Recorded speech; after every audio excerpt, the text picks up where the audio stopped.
Hey guys, ഇന്ന് നമ്മൾ പരിചയപ്പെടുത്താൻ പോകുന്നത് ഒരു സ്പെഷ്യൽ വാഹനമാണ്. ഏതൊരു വണ്ടി ഭ്രാന്തനോട് ചോദിച്ചു കഴിഞ്ഞാലും ഫസ്റ്റ് ഓഫ് ഓൾ നിങ്ങളുടെ ഫേവറേറ്റ് വണ്ടി ഏതാ ചോദിച്ചു കഴിഞ്ഞാൽ ആരായാലും പറയുന്ന ഫസ്റ്റ് വണ്ടിയാണ് BMW. BMW എന്ന് പറയുമ്പോൾ നമുക്ക് ന്യൂ ജനറേഷനും ഉണ്ട്, ഓൾഡ് ജനറേഷനും ഉണ്ട്. അതിന് രണ്ട് ടൈപ്പ് ഓഫ് ഫാൻ ബേസ് ഉള്ള മോഡലാണ്.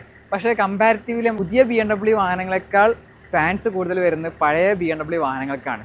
അപ്പോൾ ഇന്ന് നമ്മൾ പരിചയപ്പെടുത്താൻ പോകുന്നത് 1995 മോഡല് BMW E34 ആണെന്ന് പരിചയപ്പെടുത്താൻ പോകുന്നത്. അപ്പോൾ ഇന്ന് നമ്മൾ പരിചയപ്പെടുത്താൻ പോകുന്നത് ഒരു E34 ആണ്, അഥവാ 1995 മോഡല് 5 സീരീസ് ആണ്. 525 ഡീസലാണെന്ന് നമ്മൾ പരിചയപ്പെടുത്താൻ പോകുന്നത്. ശരിക്കും നമ്മൾ ഇപ്പോഴത്തെ വാഹനങ്ങളാണെങ്കിൽ നമ്മൾ നോർമലി ഇപ്പോൾ BMW കണ്ടു കഴിഞ്ഞാൽ 5 സീരീസ്, 2 സീരീസ്, 3 സീരീസ്, 7 സീരീസ് അങ്ങനെയല്ല നമ്മൾ സംസാരിക്കാറ്. പക്ഷേ അന്നത്തെ കാലത്തെ വാഹനങ്ങൾക്ക് നമ്മൾ അധികവും നമ്മൾ കോഡ് നെയിമാണ് സംസാരിക്കാറ്. കാരണം വെച്ചാൽ ഇത് ഇപ്പോൾ 525 ആണെന്ന് നമ്മൾ പറഞ്ഞു, അത് 5 സീരീസ് ആണെന്ന് പറഞ്ഞു. പക്ഷേ നമ്മൾ ഇതിനാരും 5 സീരീസ് എന്ന് പറയാറില്ല. ഇത് നമ്മൾ സാധാരണ നമ്മൾ പറയാറ് E34 എന്നാണ്. നമ്മൾ ആ ഒരു ജനറേഷൻ്റെ കോഡ് നമ്മളെല്ലാവരും സംസാരിക്കാറെന്ന് പറയാം. അപ്പോൾ ഈ വണ്ടിയിൽ നോക്കുകയാണെങ്കിൽ എല്ലാവരുടെ ഫേവറേറ്റ് ആയിട്ടുള്ള ആ ഒരു ഹെഡ്ലൈറ്റ് കാണാൻ പറ്റും. നോർമൽ ഹെഡ്ലൈറ്റ് ആണെന്ന് കണ്ടാൽ വിചാരിക്കുള്ളൂ, പക്ഷേ ഇത് നോർമൽ ഹെഡ്ലൈറ്റ് അല്ല വന്നിട്ടുള്ളത്. പ്രൊജക്ടർ തന്നെയാണ് ഇതിനുള്ളിൽ വന്നിട്ടുള്ളത്. പക്ഷേ അതും യെല്ലോ കളർ നമ്മളെ ഹാലജൻ ഫീൽ തന്നെ കൊടുത്തിട്ടുള്ളത്. പിന്നെ നമ്മൾ നോർമൽ ഒരു ഹെഡ്ലൈറ്റ് കൂടി കാണാൻ പറ്റും. അങ്ങനെ 2 പീസായിട്ടാണ് കൊടുത്തിട്ടുള്ളത്. പിന്നെ നമ്മളെ എവർഗ്രീൻ BMW ഫേവറേറ്റ് ഗ്രില്ല് വന്നിട്ടുണ്ട്. ആ ഒരു കിഡ്നി ഗ്രില്ല് കാണാൻ പറ്റും. ഇപ്പോഴത്തെ BMW കാർസ് വെച്ച് നോക്കുമ്പോൾ ഈ ഒരു ഗ്രില്ലൊക്കെ നമുക്ക് സത്യം പറഞ്ഞാൽ മിസ് ചെയ്യുന്നുണ്ട് പറയാം. ഇപ്പോഴത്തെ വലിയൊരു ഗ്രില്ലിനേക്കാൾ എത്രയോ ബെറ്ററാണ് നമുക്ക് അന്നത്തെ കാലത്തെ ഈ ചെറിയ ഗ്രിൽസ് എന്ന് പറയാം. പക്ഷേ ഇതിനൊക്കെ ഒരു പ്രത്യേക ഫാൻ ബേസ് തന്നെ ഉണ്ട് പറയാം ഈ ഒരു ടൈപ്പ് ഗ്രില്ലിന്. അതേപോലെ തന്നെ ഫ്രണ്ടിൽ നോക്കുകയാണെങ്കിൽ ഇവിടെ നമുക്ക് ആ BMW ഒരു ലോഗോ പ്ലേസ് ചെയ്തിട്ടുണ്ട്. പിന്നെ നോക്കുകയാണെങ്കിൽ 2 സൈഡിൽ നമുക്ക് ഇൻഡിക്കേറ്റേഴ്സ് പ്ലേസ് ചെയ്തിട്ടുണ്ട്. താഴോട്ട് വരികയാണെങ്കിൽ നമുക്ക് 2 ഫോഗ് ലൈറ്റ് കാണാം, ഒരു LED ഫോഗ് ലൈറ്റ് സ്ട്രിപ്പ് കൊടുത്തിട്ടുണ്ട്. അപ്പോൾ ഇത്ര നമുക്ക് ഒരു ഫ്രണ്ട് സൈഡ് വരുന്നത് ഇത് നമ്മുടെ പണ്ടത്തെ കാലത്ത് നമ്മൾ ആ ഒരു BMW കാർസിനും അതേപോലെ തന്നെ മെർസിഡീസിൻ്റെ നമുക്ക് 124-ൻ്റെ അതേപോലെ തന്നെ നമുക്ക് ഈ ഫ്രണ്ട് ബമ്പറൊക്കെ വന്നിട്ടുള്ളത്. ഈ ഡിസൈൻസൊക്കെ നമ്മൾ കമ്പയർ ചെയ്യുകയാണെങ്കിൽ ഏകദേശമൊക്കെ നമുക്ക് ഈ ബമ്പർ ഡിസൈൻ നമുക്ക് ഏകദേശം ആ ഒരു പാറ്റേൺ ഒരേ മാതിരിയാണ് വന്നിട്ടുണ്ടായിരുന്നത്. പക്ഷെ നമുക്ക് ഈ ഒരു പോർഷനിലായിട്ട് വരുമ്പോഴാണ് നമുക്ക് ആ ചേഞ്ചസ് വരുന്നതെന്ന് പറയാം. എനിക്കിതിൽ ഏറ്റവും ഇഷ്ടമായത് ഇതിൻ്റെ ഈ ഒരു ഫ്രണ്ട് പോർഷനാണെന്ന് പറയാം. കാരണം വെച്ചാൽ ഏതൊരു വണ്ടി ഭ്രാന്തനെ സംബന്ധിച്ച് നമുക്ക് ഈ ഒരു ഫ്രണ്ട് പോർഷൻ എന്ന് പറയുന്നത് ഭയങ്കരമാണ്. കാരണം വെച്ചാൽ ഈ ഒരു BMW ഗ്രില്ല് അതേപോലെ ആ ഹെഡ്ലൈറ്റ് ഇത് നമ്മളെ ഒരു ഇരുട്ടത്ത് ഈ വണ്ടി ഇങ്ങനെ ആ ഒരു ഹെഡ്ലൈറ്റും കത്തി വരുന്ന ആ ഒരു ഫീൽ ഉണ്ടല്ലോ, അത് എടുത്ത് പറയുന്ന കാര്യം തന്നെയാണ്. ഫ്രണ്ട് ബോണ്ട് നോക്കുകയാണെങ്കിൽ ബോണ്ട് അത്യാവശ്യം നല്ല സ്കൂപ്പ്, അത്യാവശ്യം നല്ല ലെങ്ത്ത് വരുന്നുണ്ട്, കാണാൻ പറ്റും. ഇത്രത്തോളം നമുക്ക് ലെങ്ത്ത് വരുന്നുണ്ട്. ഇതിൻ്റെ എന്താണ് ബോണറ്റ് ഓപ്പണിംഗ് പറഞ്ഞു കഴിഞ്ഞാൽ ഇങ്ങോട്ടാണ് ഇതിൻ്റെ ഫോൾഡിങ് വന്നിട്ടുള്ളത്. നമ്മൾ പഴയ വാഹനങ്ങൾ പല വാഹനത്തിലും നമ്മൾ കണ്ടിട്ടുണ്ട്, ഇങ്ങനത്തെ വരേണ്ട ഒരു ഫോൾഡിംഗ് ആണ് വന്നിട്ടുള്ളത്. വീൽസ് നോക്കുകയാണെങ്കിൽ വീൽസിലൊക്കെ ഹൈലൈറ്റ് ആയി പറയാനുള്ളത് ആ ഒരു ഇത് അലോയ് വീൽസ്, ഇത് OEM ആയിട്ടുള്ള അലോയി ആണ് ഇതിലുള്ള ഇപ്പോഴും ഉള്ളത്. അപ്പോൾ ടയർ സൈസ് നോക്കുകയാണെങ്കിൽ ഇതൊരു 205/55 ഇഞ്ച് അതിൻ്റെ ടയർ സൈസ് വന്നിട്ടുള്ളത്. പിന്നെ വീൽസിൽ നോക്കുകയാണെങ്കിൽ നമുക്ക് BMW ലോഗോ കാണാൻ പറ്റും. പിന്നെ അതിൻ്റെ ബോൾട്ട്സൊക്കെ നമുക്ക് ക്ലോസ്ഡ് ആണ്. കാരണം നമുക്ക് ബോൾട്ടൊന്നും കാണാത്ത രീതിക്കാണ് ഇത് ഡിസൈൻ ചെയ്തിട്ടുള്ളത്. അത് നമുക്ക് സൈഡിൽ നിന്ന് നമുക്ക് ഓപ്പൺ ചെയ്യാൻ പറ്റും. പിന്നെ സൈഡിലായിട്ട് ഫെൻഡറിൽ നോക്കുകയാണ് ഇവിടെ കുഞ്ഞനൊരു ഇൻഡിക്കേറ്റർ സൈഡിൽ പ്ലേസ് ചെയ്തിട്ടുണ്ട്. സൈഡിലായിട്ട് നോക്കുകയാണെങ്കിൽ അതേപോലെ ഈ ഫ്രണ്ടിൽ ഇവിടെ നമുക്കൊരു പോർഷൻ കാണാൻ പറ്റും, ഒരു എക്സ്ട്രാ ക്ലാഡിങ് വന്നിട്ടുണ്ട്. അതേപോലെ തന്നെ നമുക്ക് ഈ പോർഷൻ മുതൽ ആ ഒരു എൻഡിങ് വരെ നമുക്ക് അതേപോലത്തെ ഒരു ക്ലാഡിങ് ആഡ് ചെയ്തിട്ടുണ്ട് ഇതിലെന്ന് പറയാം. അതൊക്കെ സ്റ്റോക്കിൽ വരുന്നതാണ്. പിന്നെ മിറർ നോക്കുകയാണെങ്കിൽ നമുക്ക് ഇലക്ട്രോണിക് മിറർ തന്നെയാണ് വന്നിട്ടുള്ളത്. അതേപോലെ തന്നെ ഡോർ ഹാൻഡിൽ കാണാൻ പറ്റും, ഒരു സ്ലീക്ക് ഡിസൈനാണെന്ന് പറയാം. ഒരു ക്യാരക്ടർ ലൈൻ ഇവിടുന്ന് മുതൽ ആ ഒരു എൻഡ് വരെ കാണാൻ പറ്റും, ഒരു ക്യാരക്ടർ ലൈനും ഉണ്ട്. ഗൈസ്, ഇതിൻ്റെ ലെങ്ത്ത് എടുത്ത് പറയുന്ന കാര്യം തന്നെയാണ്. ഇത് 525 ആയതുകൊണ്ട് തന്നെ ലെങ്ത്ത് വരുന്നുണ്ട്. പിന്നെ ഇത് 2760 മില്ലിമീറ്ററാണ് ഇതിൻ്റെ വീൽ ബേസ് വരുന്നത്. അത്യാവശ്യം നല്ല വീൽ ബേസ് വരുന്നുണ്ട്. അത് കംഫർട്ട് ലെവൽ നമുക്ക് ഇതിന് എടുത്ത് പറയുന്ന കാര്യം തന്നെയാണ്. കാരണം വെച്ചാൽ വീൽ ബേസ് കൊണ്ടുകൊടുത്തോളം നമുക്ക് ഇതിൻ്റെ കംഫർട്ട് ലെവൽ മാറ്റം വരുന്നതാണ്. റിയറിൽ നമുക്ക് ഡിസ്ക് ബ്രേക്സ് വരുന്നത് ഒന്ന് ക്ലോസപ്പിൽ വന്നാൽ കാണാൻ പറ്റും. നമുക്ക് ഡിസ്ക് ബ്രേക്ക് കാണാൻ പറ്റും. റിയറിൽ നമുക്ക് അന്നത്തെ കാലത്ത് തന്നെ നമുക്ക് ഡിസ്ക് ബ്രേക്ക് കാര്യങ്ങളൊക്കെ തന്നെ വന്നിട്ടുണ്ട്. അപ്പോൾ ഇനി റിയർ സൈഡിലായിട്ട് വരികയാണെങ്കിൽ ഇതിൽ നോക്കുകയാണെങ്കിൽ ഇത് ഇൻഡിക്കേറ്റർ, അതേപോലെ തന്നെ സ്റ്റോപ്പ് ലാമ്പ്, പാർക്കിംഗ് ലൈറ്റ് ഇങ്ങനെയൊക്കെയാണ് ക്രമീകരിച്ചിട്ടുള്ളത്. അതേപോലെ തന്നെ 525 എന്നുള്ളത് ഇത് കാണാൻ പറ്റും. ഇത് TDS എന്ന് കാണാൻ പറ്റും, ടർബോ ഡീസൽ എഞ്ചിനാണ് ഇത് വന്നിട്ടുള്ളത്. അതുകൊണ്ടാണ് TDSൻ്റെ ബാഡ്ജിങ് കൊടുത്തിട്ടുള്ളത്. പിന്നെ നമുക്ക് BMW ഐക്കോണിക് ലോഗോ കാണാൻ പറ്റും. ഇത്ര സംഭവം മാത്രമേ നമുക്ക് റിയറിൽ കൊടുത്തിട്ടുള്ളൂ. പിന്നെ നോക്കുകയാണെങ്കിൽ ഞാൻ പറഞ്ഞു ഇതിൻ്റെ ഫ്രണ്ട് ബമ്പറും ബാക്ക് ബമ്പറും നമുക്ക് ഈ ഒരു സംഭവം ഉണ്ടല്ലോ, ഈ ഒരു ക്ലാഡിങ് ഉണ്ടല്ലോ, ശരിക്കും ഇത് ഒറിജിനൽ കളറിൽ വരുമ്പോൾ നമുക്ക് ഇതിൻ്റെ വൈറ്റ് കളറിലൊക്കെ വരുമ്പോൾ നമുക്ക് ഇത് ബ്ലാക്കാണ് വരാറ്. ഈ ഒരു ക്ലാഡിങ് ഉണ്ടല്ലോ, ഈ ഒരു ക്ലാഡിങ് നമുക്ക് വൈറ്റ് കളർ വണ്ടിയിൽ നമുക്ക് ഇത് ബ്ലാക്ക് ആയിട്ടാണ് വരാറ്. പക്ഷേ ഇതിലേക്ക് തോന്നുന്നു ഇതുവർ റീസ്റ്റോർ ചെയ്തപ്പോൾ മാറിയതാണോ അതോ ഇനി ഈ ഒരു ഗ്രേ കളറിൽ കംപ്ലീറ്റ് ഈ ഒരു ബോഡി കളർ തന്നെ ആണോ വരുന്നത് നമുക്കറിയില്ല. എന്തായാലും അന്വേഷിക്കേണ്ടിയിരിക്കുന്നത്. പിന്നെ നോക്കുകയാണെങ്കിൽ റിയൽ നോക്കുകയാണെങ്കിൽ ഇവിടെ നമുക്ക് എക്സോസ്റ്റ് കാണാൻ പറ്റും. ഒരു സിംഗിൾ എക്സോസ്റ്റ് മാത്രമേ വന്നിട്ടുള്ളൂ. എല്ലാവരും കാത്തിരിക്കുന്ന നമുക്ക് ബൂട്ട് സ്പേസ് ഓപ്പൺ ചെയ്യാം. അപ്പോൾ ഇതിൽ പ്രസ് ചെയ്തിട്ടാണ് നമ്മൾ പല വാഹനങ്ങളിലും ഈ ഒരു ഡിസൈൻ കണ്ടിട്ടുണ്ട്. ഇതെല്ലാം മാനുവലി ലോക്ക് ചെയ്യാനും അതേപോലെ തന്നെ ഇത് തുറക്കാൻ നമുക്ക് ഇത് പ്രസ് ചെയ്യലാണ്. പ്രസ് ചെയ്തിട്ട് ഓപ്പൺ ചെയ്ത് കഴിഞ്ഞാൽ 460 ലിറ്ററാണ് ഇതിൻ്റെ ബൂട്ട് കപ്പാസിറ്റി വന്നിട്ടുള്ളത്. ഒരു ഫ്ലാറ്റ് ആയിട്ടുള്ള സ്പേസ് കാണാൻ പറ്റും. അതേപോലെ തന്നെ ഈ ഒരു സൈഡിൽ നമുക്ക് ഇതിൻ്റെ ജാക്കിയുടെ ഏരിയയാണ്. പക്ഷേ ഇതിലിപ്പോൾ ജാക്കി ഇല്ല, നോക്കണ്ട. പിന്നെ ഇവിടെ സ്റ്റോറേജ് സ്പേസ് വന്നിട്ടുണ്ട്.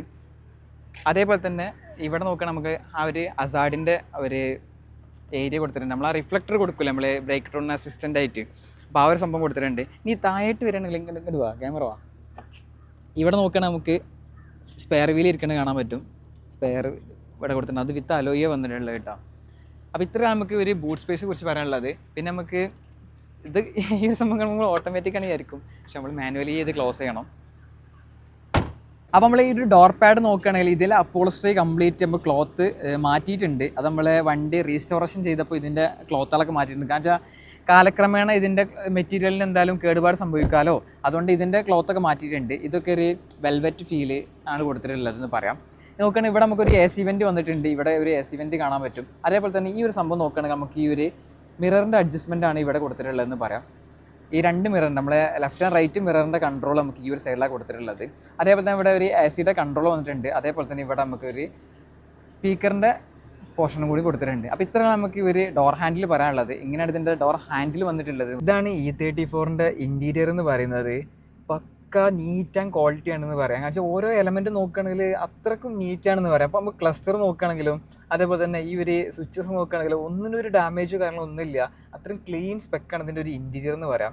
അപ്പോൾ ഇതിൻ്റെ സ്റ്റിയറിംഗ് നോക്കുകയാണെങ്കിൽ ഒരു 4 സ്പോക്ക് സ്റ്റിയറിംഗ് വീലാണ് വന്നിട്ടുള്ളത്. അതിൽ നമുക്ക് കണ്ട 4 ഹോണിൻ്റെ ബട്ടൺ വന്നിട്ടുണ്ട്.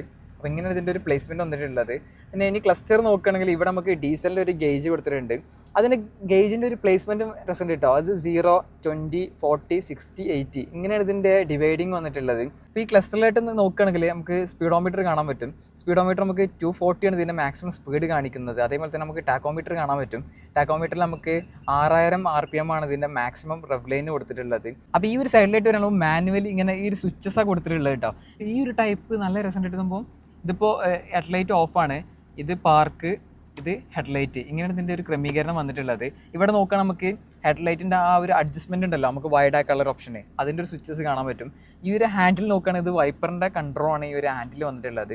ഈ ഒരു ഹാൻഡിൽ കാണാൻ പറ്റും. അതേപോലെ തന്നെ ഇപ്പുറത്തേക്ക് വരികയാണെങ്കിൽ നമുക്ക് ഇതിലാണ് ഇതിൻ്റെ പാസ് ലൈറ്റും അതേപോലെ തന്നെ നമുക്ക് ലെഫ്റ്റ് ആൻഡ് റൈറ്റ് ഇൻഡിക്കേറ്ററും വന്നിട്ടുള്ളത്. അതേപോലെ തന്നെ ഈ ഒരു സൈഡിലായിട്ട് നോക്കുകയാണെങ്കിൽ നമുക്ക് ഈ ഒരു ക്ലസ്റ്റർ ലൈറ്റ് നമുക്ക് കൺട്രോൾ ചെയ്യാൻ പറ്റും. ഇതിൻ്റെ ഈ ഒരു ക്ലസ്റ്ററിൻ്റെ ലൈറ്റ് ഉണ്ടല്ലോ, അതിൻ്റെ ഒരു കൺട്രോളാണ് ഇവിടെ വന്നിട്ടുള്ളത്. ഈ സൈഡിലായിട്ട് നോക്കുകയാണെങ്കിൽ നമുക്ക് ഫോഗ് ലൈറ്റിൻ്റെ ഒരു ബട്ടണും കൊടുത്തിട്ടുണ്ട്. ഇതൊക്കെ ഈ ഒരു ബട്ടൻ്റെ ക്രമീകരണം ഭയങ്കരമായിട്ട് രസം കിട്ടും. ഇത് ഇങ്ങനെയാണ് ഇതിൻ്റെ ഒരു ഓൺ ചെയ്യാനോ ഓഫ് ചെയ്യാനുള്ള ഓപ്ഷൻ വന്നിട്ട് നല്ല രസമുണ്ട് സംഭവം. ഈ ഒരു AC വെൻ്റ് നമ്മളെ BMW പല പഴയ വാഹനങ്ങൾ നമുക്ക് ഈ ഒരു ക്രമീകരണം കണ്ടിട്ടുണ്ട്. ഇതേപോലെ തന്നെയാണ് വന്നിട്ടുണ്ടായിരുന്നത്. ഇവിടെ നോക്കുകയാണെങ്കിൽ നമുക്ക് ഒരു ഇതും ഒരു AC വെൻ്റാണ് വന്നിട്ടുള്ളത്. ഇത്ര വലുത് നമ്മൾ സാധാരണ നമ്മൾ കാണുമ്പോൾ വിചാരിക്കും ഇതൊരു സൗണ്ട് സിസ്റ്റമാണ് വിചാരിക്കും. മെർസിഡീസിൽ ഈ ഒരു സംഭവം നമുക്ക് സൗണ്ട് സിസ്റ്റം ആയിട്ടാണ് വന്നിട്ടുണ്ടായിരുന്നത്. പക്ഷേ ഈ ഒരു വാഹനത്തിൽ നോക്കുകയാണെങ്കിൽ നമുക്ക് ഇതൊരു AC വെൻ്റ് ആയിട്ടാണ് കൊടുത്തിട്ടുള്ളത്. ഈ ഒരു സെൻറ്റർ കൺസോളായിട്ട് നോക്കുകയാണെങ്കിൽ ഒരു കണക്റ്റഡ് ആയിട്ട് വരുന്ന ഒരു സെൻറ്റർ കൺസോളാണ് നമുക്ക് കാണാൻ പറ്റും. അവിടെ നിന്ന് മുതൽ അറ്റാച്ചായി ഈ ഒരു അറ്റം വരെ നമുക്ക് കൺസോൾ കണക്റ്റഡ് ആണെന്ന് പറയാം. അതേപോലെ തന്നെ ഈ ഒരു ഇവിടെ നോക്കണമെങ്കിൽ ഒരു ക്ലോക്ക് കാണാൻ പറ്റും. അതിൻ്റെ ഒരു സെറ്റിംഗ് ഇതൊക്കെ വന്നിട്ടുള്ളത്. ഇത് വർക്കിംഗ് കണ്ടീഷൻ അല്ല എന്നൊക്കെ തോന്നുന്നത്. അതേപോലെ തന്നെ ഇവിടെ ഒരു DVD പ്ലെയർ ഉണ്ട്. ഇതും ആഫ്റ്റർ മാർക്കറ്റ് ആണ്. നമുക്ക് ഏത് ബ്രാൻഡിന് വെക്കാം. കാരണം ഇതിലുള്ള ഒറിജിനൽ ഡാമേജ് ആയിട്ടുണ്ടാവും, അതുകൊണ്ട് ഇതൊരു ആഫ്റ്റർ മാർക്കറ്റ് സ്റ്റീരിയോ വെച്ചതായിരിക്കാം. ഇനി താഴോട്ട് വെക്കുകയാണെങ്കിൽ ഇതാണ് ഗ്യാസിൻ്റെ കൺട്രോൾ വന്നിട്ടുള്ളത്. ടെമ്പറേച്ചർ അഡ്ജസ്റ്റ് ചെയ്യാനും ഫാനിൻ്റെ സ്പീഡ് അഡ്ജസ്റ്റ് ചെയ്യാനും കാണാൻ കൊടുത്തിട്ടുണ്ട്. ഇതിൽ നമുക്ക് 2 സോണാണ് വന്നിട്ടുള്ളത്. ഇത് ഡ്രൈവർ സൈഡ് വന്നിട്ടുണ്ട്. ഇത് ഇപ്പുറത്ത് നോക്കുകയാണെങ്കിൽ ഈ കോ ഡ്രൈവറിൻ്റെ സൈഡാണ് കൊടുത്തിട്ടുള്ളത്. ഇതാണ് ഇതിൻ്റെ ഫാനിൻ്റെ അഡ്ജസ്റ്റ്മെൻറ്റ് വന്നിട്ടുള്ളത്.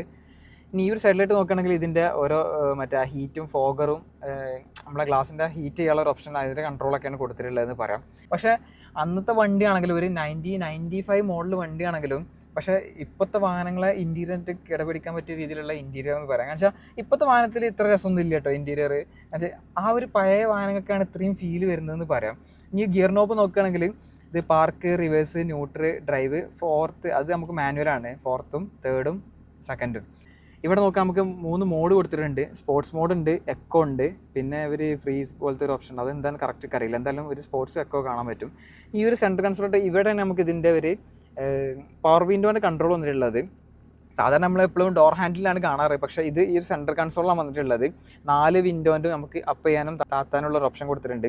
അതേപോലെ തന്നെ ഹസാർഡിൻ്റെ ബട്ടണും ഇവിടെയാണ് പ്ലേസ് ചെയ്തിട്ടുള്ളത്. ഇതും ഈ ഒരു സംഭവമൊക്കെ നമ്മൾ ഇവിടെ കാണാറില്ല. നമ്മൾ സാധാരണ ഈ ഒരു സൈഡിലൊക്കെയാണ് നമ്മൾ ഹസാർഡ് കാണാറ്, പക്ഷേ ഇതും ഈ ഒരു സൈഡിലാണ് കൊടുത്തിട്ടുള്ളത്.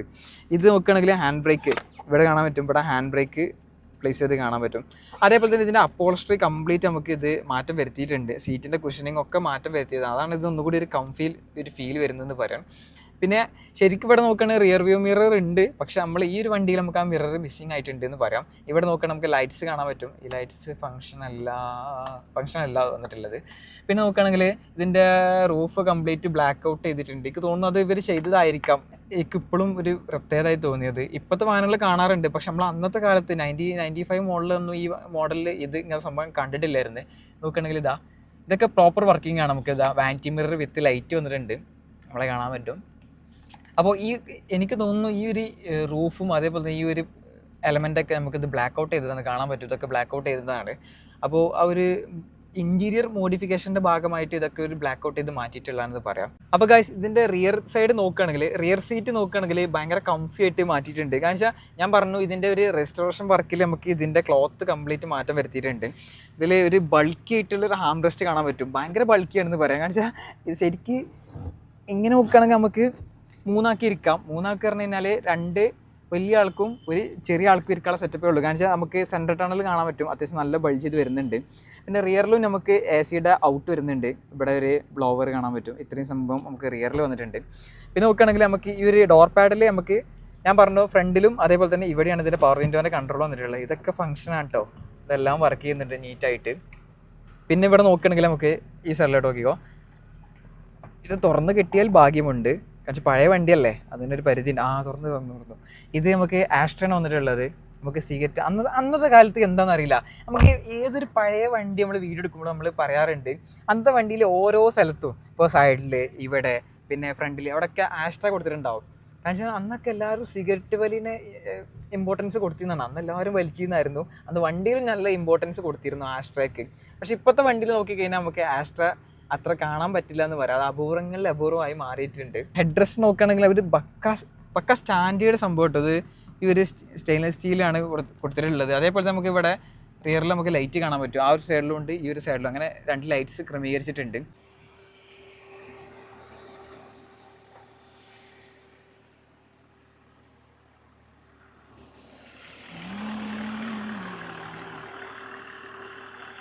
അപ്പോൾ ഇതാണ് നമ്മൾ എൻജിൻ റൂം എന്ന് പറയുന്നത്. 2498 cc ഇൻലൈൻ 6 സിലിണ്ടർ ഡീസൽ എഞ്ചിനാണ് ഈ വാഹനത്തിന് കരുത്ത് ഉൽപ്പാദിപ്പിക്കുന്നത്.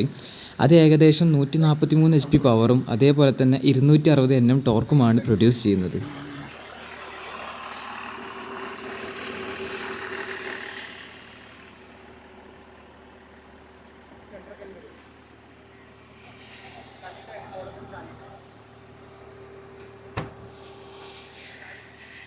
അപ്പോൾ ഗൈസ്, നമുക്ക് ഇത്ര കാര്യങ്ങൾ നമുക്ക് 1995 മോഡൽ BMW കുറിച്ച് പറയാനുള്ളത്. ഇത് E34 ആണ്. അപ്പോൾ ഇത്ര നമുക്ക് പറയാനുള്ളത്. ഇതുപോലത്തെ റയറായിട്ടുള്ള പല കാർസും നമ്മൾ പരിചയപ്പെടുത്തിയിട്ടുണ്ട്, ഇനി പരിചയപ്പെടുത്താനും ഉണ്ട്. അപ്പോൾ തീർച്ചയായിട്ടും നമ്മൾ സബ്സ്ക്രൈബ് ചെയ്യുക. അപ്പോൾ ഇതുപോലത്തെ കിടിലം വീഡിയോസ് ആയിട്ട് ഇനിയും വരാവുന്നതാണ്. അപ്പോൾ സബ്സ്ക്രൈബ് മറക്കരുത് കേട്ടോ. സബ്സ്ക്രൈബ് ചെയ്ത് കൂടെ കൂടിക്കും. മറ്റു സ്ഥലം കിടിലം വേണ്ടിയിട്ട് വരാവുന്നതായിരിക്കും. Bye bye.